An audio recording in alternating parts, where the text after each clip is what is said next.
Aujourd'hui, nous rencontrons Elisa qui a obtenu son attestation U-School prothésiste ongulaire. Bonjour Elisa, peux-tu te présenter ? Bonjour, je m'appelle Elisa, j'ai 25 ans, je suis aide-soignante de nuit. J'ai obtenu mon attestation de prothésiste ongulaire avec la formation U-School et à côté, je suis prothésiste ongulaire. Est-ce que c'est une bonne sécurité financière ? Le matin, tu as 3 clientes. L'après-midi, tu as 3 clientes. Tu te fais au moins, 500 € la journée. Donc oui, dans le mois, t'es bien. Dans le mois, t'es bien. Pourquoi une formation prothésiste ongulaire ? Ce qui a fait que j'ai débuté la formation, c'est un peu la crise du Covid. C'est en discutant avec une copine de fil en aiguille, on parlait de tout ce qui est esthétique, de tout ce qui fonctionne un peu sur Instagram et tout ce qui fonctionne un peu financièrement dans le monde de l'esthétique. Et du coup, Et donc c'est cette copine qui t'a influencé sur ton choix d'en faire un objectif professionnel ? De fil en aiguille, elle m'a dit, vas-y meuf, lance-toi. Parce que moi, de base, je voulais faire les ongles, c'était pour moi-même. Elle m'a dit, mais vas-y, pourquoi tu ferais pas pour les autres ? D'être un peu plus pro et tout. Donc j'ai dit, vas-y. J'ai un peu hésité. Et puis je me suis lancée l'année dernière, en juillet 2022. Comment est-ce que tu as connu U-School ? Vous voyez sur Instagram, vous voyez toutes les pubs, U-School, tout ce qui est esthétique, CAP, etc., etc. Donc du coup, je me suis dit, bon, c'est bon, j'ai vu. Vas-y, j'ai tenté, j'ai rempli un formulaire, une brochure d'information.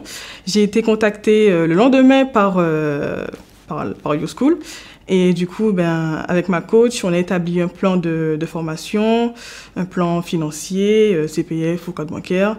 Et du coup, j'ai vu avec elle pour une année, puisqu'en soi, la formation, on a 2 ans pour la finir. Et du coup, avec ma coach, on s'est dit qu'en une année, il faut que je l'ai finie. Mais du coup, pourquoi une formation en ligne ? C'était plus pratique pour moi à distance pour pouvoir m'organiser et pour pouvoir me fixer un peu des horaires, genre 8 heures je fais ci, 9 heures je fais ça.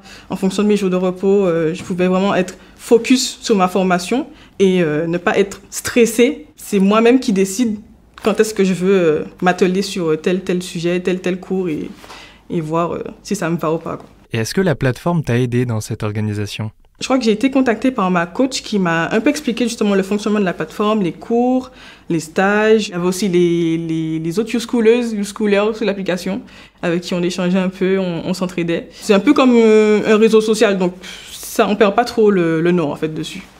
Et t'as des projets pour la suite ? Je me vois bien me lancer, ouvrir mon petit salon, voir pour créer mon entreprise et puis ouvrir un petit salon ou être en collaboration avec une de mes copines qui, elle, fait la coiffure, donc voilà. Mais en tout cas, c'est à venir. Pour conclure, des conseils à nous donner ? Ne pas écouter les on-dit, de se dire que oui, c'est pas pour toi, etc., etc.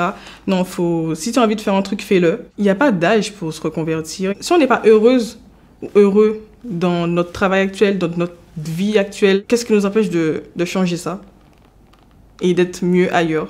Merci Elisa. De notre côté, on se retrouve pour un prochain podcast.